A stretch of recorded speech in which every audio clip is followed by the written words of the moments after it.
Hello developers, இன்றைக்கி நம்ம flutter நேவிகேஷனை super ஈஸியாக புரிஞ்சுக்கலாம். எல்லார் மாதிரியும் ஜஸ்ட் கோட் பண்ணி மட்டும் இந்த வீடியோவில் நான் சொல்ல போகிறதில்ல. டெவ் டூல்ஸோட widget இன்ஸ்பெக்டர் யூஸ் பண்ணி விஷுவலி நான் உங்களுக்கு கன்வே பண்ண போகிறேன். ஸோ இந்த வீடியோ எண்டில் உங்களுக்கு நேவிகேஷன் அண்ட் ரவுட்ஸ் பற்றி ஃபுல் கிளாரிட்டி கிடைக்கும். Alright, let's get in to the video. First நான் ஃப்ளட்டர் நேவிகேஷன் சொல்லிடுறேன். ஃபார் எக்ஸாம்பிள் இன்ஸ்டாகிராம் இருக்குது, நீங்கள் லாகின் பண்ணுறீங்க. இப்போ லாகின் ஸ்க்ரீன்லேருந்து உங்கள் ஹோம் ஸ்க்ரீன் போகுது. இல்லைனா நீங்கள் லாக் அவுட் பண்ணும்போது ப்ரொஃபைல்லேருந்து திரும்ப லாகின் ஸ்க்ரீனுக்கே வந்துடுது. ஸோ பேசிக்கலி ஒரு ஸ்க்ரீன்லேருந்து இன்னொரு ஸ்க்ரீனுக்கு மூவ் ஆகிறதுக்கு நேவிகேஷன் யூஸ் பண்ணுவோம். ஸோ அதுதான் நம்ம இங்கேயும் பார்க்க போகிறோம். ஃபஸ்ட்டு நம்ம ஃப்ளட்டர் இன்ஸ்பெக்டர் ஓப்பன் பண்ணிக்கலாம். ஸோ அதை எப்படி ஓப்பன் பண்ணுறதுனா, உங்கள் ஆண்ட்ராய்ட் ஸ்டூடியோவில் ரைட் சைடு எண்டில் இங்கே இருக்கும். ஸோ கிளிக் பண்ணிக்கோங்க. ஸோ இது எதுக்கு யூஸ் ஆகுதுன்னா, நீங்கள் கோட் பண்ணியிருக்க அந்த widgets எல்லாமே ஒரு ட்ரீ ஹையரார்க்கியில் ஷோ பண்ணிடும். ஃபார் எக்ஸாம்பிள், இந்த மை ஆப் தான் நம்ம என்ட்ரி பாயிண்ட்லேயே கனெக்ட் பண்ணியிருக்கோம், அதாவது ரன் ஆப்குள்ளேயே. ஸோ இதுதான் நான் ப்ரீவியஸாக சொல்லியிருந்தேன் root of the application. So இங்கேயும் அதுதான் அது ஷோ பண்ணுது. ஸோ மை ஆப் தான் root of the application. Next my ஆப்குள்ளே ஒரு மெட்டீரியல் ஆப் இருக்குது. அந்த மெட்டீரியல் ஆப்போட ஹோம் ஸ்க்ரீன் இருக்குது. அந்த ஹோம் ஸ்க்ரீனுக்குள்ளே 4 பட்டன்ஸ் இருக்குது. ஸோ இதுதான் இந்த ட்ரீயில் ஷோ பண்ணுது. இதுதான் அந்த ஸ்க்ரீன்லேயும் நான் டிஸ்பிளே பண்ணியிருக்கேன். இப்போ இந்த 4 பட்டன்ஸும் ஒரு நேவிகேட்டரோட ஃபங்க்ஷனாலிட்டியை யூஸ் பண்ணுது. நம்ம ஃபஸ்ட்டு பட்டன்ஸ் பார்க்கலாம். இப்போ இந்த ஃபஸ்ட்டு பட்டனோட ஆன் ப்ரெஸ்ஸில் நான் என்ன எழுதியிருக்கேன்னா, navigator.push இந்த ஃபங்க்ஷனாலிட்டி நான் யூஸ் பண்ணியிருக்கேன். ஸோ இது என்ன பண்ணுன்னா, இந்த ஹோம் ஸ்க்ரீனில் இருந்து நான் ஒரு நியூ ஸ்க்ரீனுக்கு மூவ் ஆகணும். அதோட கோட் இதுதான். ஸோ navigator.pushல மெட்டீரியல் பேஜ் ரவுட்குள்ளே நீங்கள் என்ன ஸ்க்ரீன் போக போகிறீங்களோ அந்த ஸ்க்ரீனோட நேம் இங்கே கொடுத்துடணும். நான் போக போகிற ஸ்க்ரீனோட நேம் நியூ ஸ்க்ரீன். நியூ ஸ்க்ரீனுங்கிறது என்னென்னா, இது ஜஸ்ட் ஒன்றும் இல்லை, ஸ்டேட்லெஸ் widget தான். அதோட நேம் நியூ ஸ்க்ரீன். அதுக்குள்ளே பார்த்தீங்கன்னா சென்டரில் ஒரு எலிவேட்டர் பட்டன் இருக்குது, அவ்வளோதான். இப்போ நான் என்ன பண்ணுறேன், இந்த பட்டனை கிளிக் பண்ணுறேன், நியூ ஸ்க்ரீனுக்குள்ளே போயிடுச்சு. இப்போது நீங்கள் இந்த widget ட்ரீயை நல்லா நோட் பண்ணி பாருங்கள். இந்த ஹோம் ஸ்க்ரீன் மட்டும்தான் இந்த மெட்டீரியல் ஆப்புக்குள்ளே இவ்வளோ நேரம் இருந்துச்சு. இப்போ நான் அதை ரிஃப்ரெஷ் பண்ணுறேன். இப்போ பார்த்தீங்கன்னா நியூ ஸ்க்ரீனும் ஒன்று ஆட் ஆயிடுச்சு, அதாவது இந்த ஸ்க்ரீனும் இங்கே ஆட் ஆயிடுச்சு. ஸோ இதுதான் அந்த ட்ரீ ஹையரார்க்கி. இது என்ன பண்ணுன்னா, ஹோம் ஸ்க்ரீன் கீழே இருக்குது, அது மேலே நியூ ஸ்க்ரீன் இருக்குது அப்படிங்கிறது இது ஷோ பண்ணுது. நம்ம எப்படி ஒரு ஸ்க்ரீன்லேருந்து ஒரு ஸ்க்ரீனுக்கு மூவ் ஆகுறதுன்னு பார்த்துட்டோம். இப்போ அந்த கரண்ட் ஸ்க்ரீன்லேருந்து நான் பேக் வரணும்னா என்ன பண்ணுறதுன்னு பார்க்க போகிறோம். உங்களுக்கு இங்கேயே ஆல்ரெடி ஆப்ஷன் இருக்குது டிஃபால்ட்டாக, இதையும் யூஸ் பண்ணிக்கலாம். இருந்தாலும் நம்ம நேவிகேட்டர் டாபிக் பார்க்குறனால ஸோ அது வழியே எப்படி பேக் வரதுன்னு பார்க்கலாம். ஸோ இந்த எலிவேட்டர் பட்டனுக்குள்ளே ஆன் ப்ளஸில் என்ன கொடுத்துருக்கேன்னா, navigator.popContext. இந்த navigator.pop என்ன பண்ணுன்னா, கரண்ட்டாக இருக்க ஸ்க்ரீனை பாப் பண்ணி விட்ரும், அதாவது ரிமூவ் பண்ணி விட்ரும். இப்போ நான் அதை ப்ரெஸ் பண்ணேன்னா இந்த நியூ ஸ்க்ரீன் இந்த மெட்டீரியல் ஆப்லேருந்து ரிமூவ் ஆயிரும். ரிமூவ் ஆகிட்டா இந்த ஹோம் ஸ்க்ரீன் மட்டும்தான் இருக்கும். இப்போ நான் அதை கிளிக் பண்ணுறேன், இப்போ ரிமூவ் ஆயிடுச்சு. இப்போ நான் அதை ரிஃப்ரெஷ் பண்ணுறேன். இப்போ பார்த்தீங்கன்னா ஹோம் ஸ்க்ரீன் மட்டும்தான் இருக்குது. ஸோ இதுதான் புஷ் அண்ட் பாப். இப்போ நெக்ஸ்ட் நம்ம பார்க்க போகிறது navigator.pushReplacement. செகண்ட் எலிவேட்டர் பட்டனில் நம்ம ப்ரீவியஸாக எழுதுன மாதிரி தான் navigator.pushக்கு பதிலாக pushReplacement கொடுத்துருக்கேன். அதே மெட்டீரியல் பேஜ் ரவுட் தான். அதே மாதிரி இது நியூ ஸ்க்ரீன் கொடுத்துருக்கேன். ரீப்ளேஸ்மெண்ட் ஸ்க்ரீன்னு இன்னொரு ஸ்டேட்லெஸ் widget வச்சுருக்கேன். ஸோ வேறு எந்த டிஃப்ரென்ஸும் இல்லை.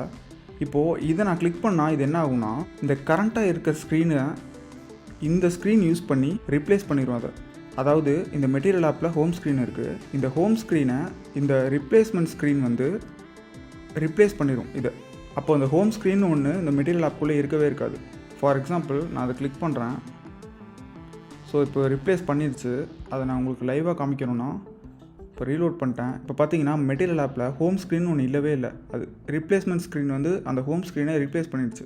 ஸோ இப்போ இந்த இடத்துல நீங்கள் ஒரு மெயினாக நோட் பண்ணணும், எல்லா பிகினர்ஸும் இந்த மிஸ்டேக் பண்ணுவாங்க. இப்போ இந்த ட்ரை கோயிங் பேக் அப்படிங்கிற ஒரு பட்டன் வச்சுருக்கேன். அதாவது இந்த ரீப்ளேஸ்மெண்ட் ஸ்க்ரீனுக்குள்ளே இந்த ட்ரை கோயிங் பேக்னு ஒரு பட்டன் வச்சுருக்கேன். இது என்ன பண்ணுதுன்னா, பாப் பண்ணி விடுது. பாப்னா என்ன தெரியும் உங்களுக்கு, இந்த கரண்ட் ஸ்க்ரீனை ரிமூவ் பண்ணிடணும், அதுதான் அதோட மீனிங். இப்போது நான் இந்த கரண்ட் ஸ்க்ரீனு நான் ரிமூவ் பண்ணிட்டேன்னா இந்த மெட்டீரியல் ஆப்புக்குள்ளே எதுவுமே இருக்காது. ஏன்னா ஆல்ரெடி ஹோம் ஸ்க்ரீனை தான் இது ரீப்ளேஸ் பண்ணிட்டு வந்திருக்கு. அப்போ அது ஒன்றே ஒன்று தான் இருக்குது. இதையும் நான் ரிமூவ் பண்ணிட்டேன்னா இந்த மெட்டீரியல் ஆப்பில் எதுவுமே இருக்காது. இப்போ பாருங்கள், இது ஏன் இங்கே பிளாக் வருதுன்னா, இந்த அப்ளிகேஷனில் ஸ்க்ரீன்ஸே இல்லை, அதனால தான் அது பிளாக் கலர் வருது. இப்போ நான் அதை ரீலோட் பண்ணுறேன். இங்கே பார்த்தீங்கன்னா மெட்டீரியல் ஆப் மட்டும்தான் இருக்குது, அதுக்குள்ளே எதுவுமே இல்லை. ஸோ அதுதான் இதோட மீனிங். ஸோ நம்ம புஷ் ரீப்ளேஸ்மெண்ட்னா என்னென்னு பார்த்துட்டோம். நெக்ஸ்ட்டு என்ன பார்க்க போகிறோன்னா, pushAndRemoveUntil. இப்போ இந்த பட்டனுக்குள்ளே நான் navigator.pushன்னு கொடுத்துருக்கேன். நீங்கள் ஒன்றும் கன்ஃபியூஸ் ஆகாதீங்க. இந்த navigator.pushAndRemoveUntil நம்ம பார்க்கணுன்னா கொஞ்சம் டிஃப்ரெண்ட்டான வேலை தான் நம்ம போகணும். அதுக்கு தான் நான் புஷ் கொடுத்துருக்கேன். நியூ ஸ்க்ரீன் ஒன்று கொடுத்துருக்கேன். அந்த ஸ்க்ரீன்லேருந்து தான் நம்ம வந்து அந்த ஃபங்க்ஷனாலிட்டியை டெமான்ஸ்ட்ரேட் பண்ண பார்க்க போகிறோம். ரிமூவ் அன்டில் ஸ்க்ரீன்லேருந்து நம்ம அந்த ஃபங்க்ஷனாலிட்டியை பார்க்க போகிறோம். இப்போது நான் pushAndRemoveUntil ஸ்க்ரீனுக்கு போயிட்டேன். இப்போ எனக்கு வந்து ஸ்டாக்கில் 2 ஸ்க்ரீன் இருக்குது. அதாவது ஹோம் அண்ட் ரிமூவ் அன்டில். அதாவது நான் ஸ்டாக்னு சொல்கிறது என்னென்னா, ஒரு பாக்ஸ் வச்சுக்கோங்க.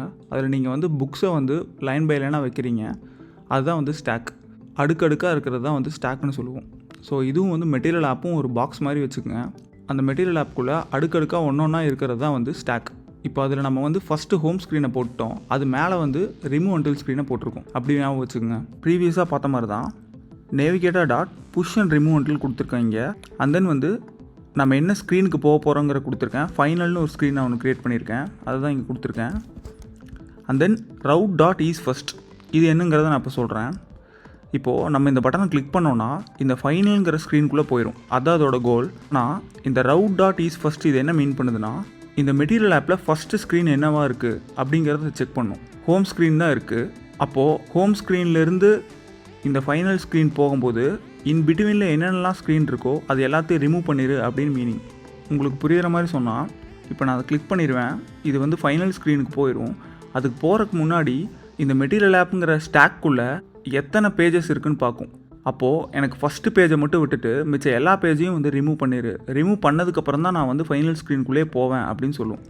ஸோ அதான் மீனிங். அப்போ நம்ம அந்த பட்டனை ப்ரெஸ் பண்ணோன்னா என்ன ஆகுனா, இந்த ஹோம் ஸ்க்ரீன் இந்த ஃபஸ்ட்டு பேஜை மட்டும் விட்டுட்டு இதுதான் செகண்ட் இருக்குது, செகண்டு, தேர்டு, ஃபோர்த்து எவ்வளோ இருந்தாலும் சரி அது கணக்கே இல்லை, எல்லாத்தையும் ரிமூவ் பண்ணிட்டு ஃபைனலுங்கிற ஸ்க்ரீனை தூக்கிட்டு வந்து இந்த ஹோம் ஸ்க்ரீன் மேலே வச்சிரும்.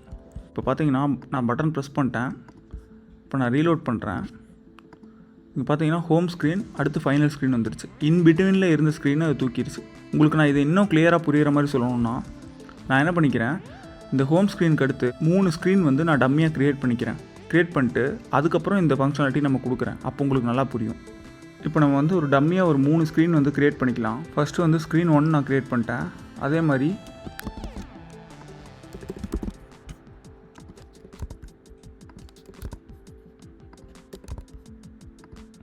ஸ்க்ரீன் 2 வந்து க்ரியேட் பண்ணிட்டேன்.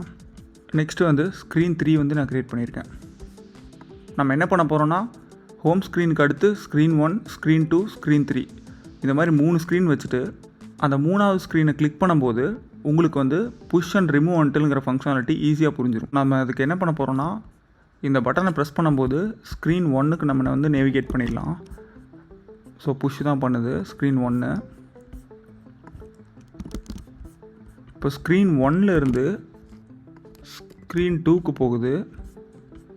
அண்ட் தென் ஸ்க்ரீன் 2ல் இருந்து ஸ்க்ரீன் 3க்கு போகுது. ஸோ ஸ்க்ரீன் 3ல் தான் வந்து நம்ம கிளிக் பண்ணும்போது அந்த pushAndRemoveUntil ஃபங்க்ஷனாலிட்டி நம்ம பார்க்க போகிறோம். ஸோ அந்த கோடை எடுத்து நான் இங்கே போட்டுறேன். இப்போ நான் வந்து ரீலோட் பண்ணிக்கிறேன். இப்போ பார்த்துங்க ஹோம் தான் இருக்குது. நான் தேர்ட் பட்டன் கிளிக் பண்ணுறேன். ரீலோட் பண்ணிட்டேன். ஹோம் இருக்குது, ஸ்க்ரீன் 1 இருக்குது. நெக்ஸ்ட்டு ஸ்க்ரீன் 2 போகிறேன். ஹோம் இருக்குது, ஸ்க்ரீன் 1 இருக்குது, ஸ்க்ரீன் 2 இருக்குது. திரும்பவும் ஸ்க்ரீன் 3 வந்துட்டேன். ஸோ இப்போ நமக்கு ஹோம்க்கு அடுத்து 3 ஸ்க்ரீன் இருக்குது. அதாவது இந்த தேர்ட் ஸ்க்ரீனில் தான் வந்து நம்ம இந்த பட்டனை கிளிக் பண்ணும்போது ஃபைனல் ஸ்க்ரீனுக்கு போக போகிறோம். ஆனால் அது போகிறதுக்கு முன்னாடி இந்த 3 ஸ்க்ரீன்ஸையும் நம்ம ரிமூவ் பண்ண போகிறோம். ஏன் இந்த 3 ஸ்க்ரீனையும் ரிமூவ் பண்ண போகிறோன்னா, நம்ம இங்கே route.isFirstனு கொடுத்துருக்கோம். ஸோ இதோட மீனிங் என்னென்னா, இந்த ஃபஸ்ட்டு பேஜை மட்டும் விட்டுட்டு இந்த ஸ்டாக்கில் இருக்க எல்லாத்தையும் இதை தூக்கிட்டு இந்த ஃபைனல் ஸ்க்ரீனை ஹோம் ஸ்க்ரீனுக்கு மேலே வச்சிரு. இதுதான் மீனிங். இப்போ நான் வந்து இதை கிளிக் பண்ணுறேன். ஸோ இப்போ நான் ரீலோட் பண்ணுறேன். இப்போ பார்த்தீங்கன்னா ஃபைனல் ஸ்க்ரீன் வந்து எனக்கு ஹோமுக்கு மேலே வந்துருச்சு. இன் பிட்வீனில் இருந்த 3 ஸ்க்ரீனையும் அதை தூக்கி விட்டுருச்சு. ஸோ இதுதான் வந்து pushAndRemoveUntil. ஸோ நெக்ஸ்ட் நம்ம பார்க்க போகிறது navigator.popUntil. இந்த popUntilக்கும் இந்த pushAndRemoveUntilக்கும் மைனர் டிஃப்ரென்ஸ் தான் இருக்குது. ஸோ அதனால தான் நான் ப்ரீவியஸாக யூஸ் பண்ண சேம் ஃப்ளோவை இங்கேயும் யூஸ் பண்ணியிருக்கேன். இப்போ பார்த்தீங்கன்னா ஸ்க்ரீன் 1 போகிறேன், ஸ்க்ரீன் 2 போகிறேன், அண்ட் தென் ஸ்க்ரீன் 3 போயிடுறேன். ஸோ நம்ம widget ட்ரீலையும் செக் பண்ணிக்கலாம். ஸோ ஸ்க்ரீன் 3 இருக்குது. இப்போது இந்த ஸ்க்ரீன் 3ல் இந்த பட்டனை நான் ப்ரெஸ் பண்ணும்போது இந்த நேவிகேட்டர் டாட் popUntil என்ன பண்ணுன்னா, எனக்கு ஃபஸ்ட்டு ரவுட் வர வரைக்கும் இருக்கிற எல்லா ஸ்க்ரீனையும் ரிமூவ் பண்ணு அப்படின்னு இது சொல்லும். அப்போது ஃபஸ்ட் ரவுட் பார்த்திங்கன்னா ஹோம் ஸ்க்ரீன் தான். அதுக்கப்புறம் இருக்கிற எல்லா ஸ்க்ரீனையும், ஸ்டாக்கில் இருக்க எல்லா ஸ்க்ரீனையும் ரிமூவ் பண்ணி விட்ரும். இப்போ நான் அதை கிளிக் பண்ணுறேன். இப்போ பார்த்திங்கன்னா நம்ம எவ்வளோ ஸ்க்ரீன் தாண்டி வந்தோம் எல்லாத்தையும் ரிமூவ் பண்ணிட்டு இது ஹோம் ஸ்க்ரீன் கொண்டாந்து விட்டுருச்சு. நான் வேணால் widget ரீலோட் பண்ணுறேன். இங்கே பாருங்கள், ஹோம் ஸ்க்ரீன் மட்டும்தான் இருக்குது. ஸோ popUntilனா என்ன பண்ணுன்னா, எல்லாத்தையும் ரிமூவ் மட்டும் பண்ணும்.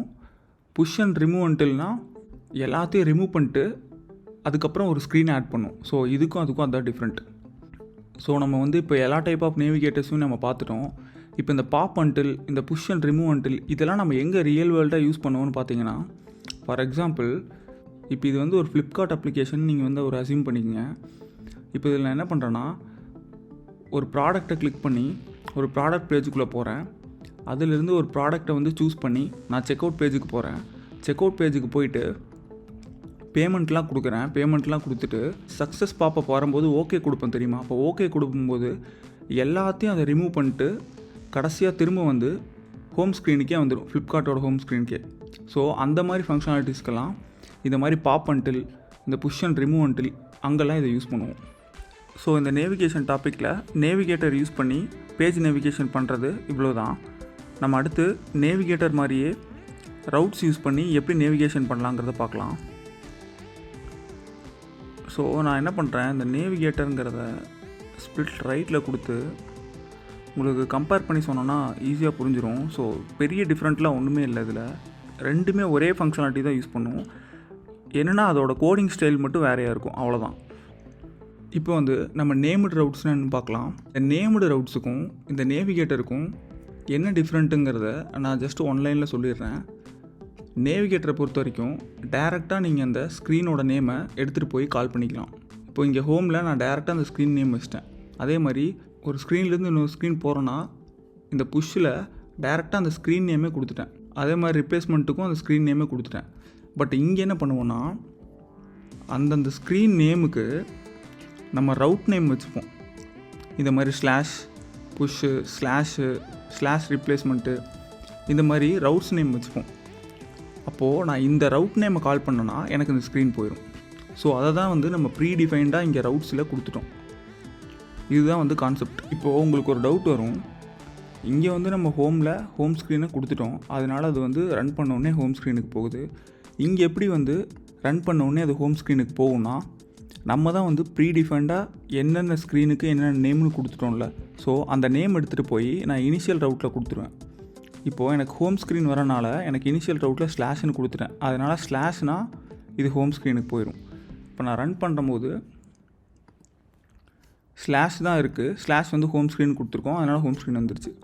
இப்போ உங்களுக்கு புரிகிற மாதிரி சொன்னால் ஸ்லாஷ் புஷ்ஷுங்கிறத கொடுத்துட்டு இப்போ நான் ரன் பண்ணுறேன். இப்போ பார்த்தீங்கன்னா இதுதான் இனிஷியலாக நான் லோட் ஆகுன்னு கொடுத்துட்டேன் இனிஷியல் ரவுட்டில். ஸோ எனக்கு இந்த ஸ்க்ரீன் வந்துருச்சு. ஸோ இதுதான் வந்து டிஃப்ரெண்ட்டு. ஸோ மற்றபடி எல்லா ஃபங்க்ஷனாலிட்டியும் ஒரே இது தான். இப்போது இங்கே பார்த்தீங்கன்னா நீங்கள் புஷ்ஷுக்கு என்ன கொடுக்குறீங்கன்னா நேவிகேட்டர் டாட் புஷ்ஷுன்னு கொடுத்து அந்த ஸ்க்ரீன் நேம் கொடுக்குறீங்க. இங்கே எப்படி கொடுக்கணும்னா நேவிகேட்டர் டாட் புஷ் நேம்டுன்னு கொடுத்து அந்த ஸ்க்ரீன் நேம் கொடுக்காம அதோட ரவுட் நேம் கொடுத்துப்போம். அவ்வளோதான் இதோட டிஃப்ரெண்ட். ஸோ ரெண்டு டிஃப்ரெண்ட் இருக்குது. ஒன்று வந்து நேவிகேட்டர் டாட் புஷ் நேம்டுன்னு கொடுப்போம், ஏன்னா அது நேம்டு ரவுட்ஸ்னால புஷ் நேம்டுன்னு கொடுப்போம். அண்ட் தென் அங்கே ஸ்க்ரீனை கொடுக்காம ஸ்லாஷ் புஷ்ஷுன்னு ரவுட் நேமு கொடுத்துப்போம், அவ்வளோதான். அதே மாதிரி தான் ரிப்ளேஸ்மெண்ட்டுக்கும் அதே மாதிரி தான் நேவிகேட்டர் டாட் புஷ் ரிப்ளேஸ்மெண்ட் நேம்டுன்னு வரும். ஸோ நேம்டு ரவுட்ஸுக்கு எல்லாமே கடைசியில் நேம்டுன்னு வரும், சிம்பிளாக ஞாபகம் வச்சுக்கோங்க. ஸோ அதே மாதிரி ஸ்க்ரீன் நேமுக்கு பதிலாக நேம்டு ரவுட் கொடுத்துட்டேன். pushAndRemoveUntilக்கும் அதே மாதிரி தான். இதில் நம்ம பார்த்தோன்னா pushAndRemoveUntilன்னு கொடுத்தோம், இதில் push named and removeUntil இருக்கும். ஸோ அதில் உங்கள் ரவுட் நேமை கொடுத்துட்டு route that is first. So எல்லாமே ஒரே இது தான், சின்டாக்ஸ் மட்டும் மாறும் நேம்டு ரவுட்டுக்கும் நேவிகேட்டருக்கும். உங்களுக்கு பேசிக்காக இந்த நேவிகேட்டர் பார்த்துருந்தீங்கனாலே இந்த நேம்டு ரவுட்ஸ் ஈஸியாக புரிஞ்சிருக்கும். ஃபைனலாக வந்து இந்த நேம்டு ரவுட்ஸை எந்த மாதிரி அப்ளிகேஷன்ஸுக்கு யூஸ் பண்ணணும், இந்த நேவிகேட்டர் எந்த மாதிரி அப்ளிகேஷன்ஸ் யூஸ் பண்ணணும்னு மட்டும் நான் ஜஸ்ட்டு சிம்பிளாக சொல்லிடுறேன். ஸோ சிம்பிளாக ஸ்மால் ஸ்கேல் அப்ளிகேஷன்ஸுக்கு நீங்கள் இந்த நேவிகேட்டரை யூஸ் பண்ணலாம். அண்ட் தென் வந்து மிட் லெவல் அப்ளிகேஷனுக்கு இந்த நேம்டு ரவுட்ஸை நீங்கள் யூஸ் பண்ணலாம். ஸோ நீங்கள் வந்து ஒரு அட்வான்ஸ் லெவல் அப்ளிகேஷன் க்ரியேட் பண்ணுறீங்க, large scale application like Flipkart, e-commerce application. So இதெல்லாம் நீங்கள் பண்ணும்போது ஸோ இது ரெண்டுமே வந்து ஃப்ளட்டர் ரெக்கமெண்ட் பண்ண மாட்டாங்க. இது இல்லாமல் அட்வான்ஸ் லெவல் ரவுட்டிங்க்கு நேவிகேஷன் 2.0 வந்து அவங்க ரிலீஸ் பண்ணியிருக்காங்க. ஸோ அவங்க ரெக்கமெண்ட் பண்ணுறதும் என்னென்னா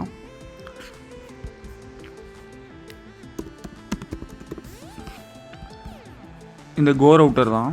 ஸோ இது வந்து ஒரு பேக்கேஜ் ஃப்ளட்டர் கம்யூனிட்டியை டெவலப் பண்ணுது. ஸோ இதை தான் வந்து அவங்க ரெக்கமெண்ட் பண்ணுறாங்க. இதில் வந்து redirection, web, deep linking. So இது வந்து இதை யூஸ் பண்ணி நீங்கள் ஒரு வெப் அப்ளிகேஷனே கூட க்ரியேட் பண்ணலாம் இந்த ரவுட்டிங் யூஸ் பண்ணி.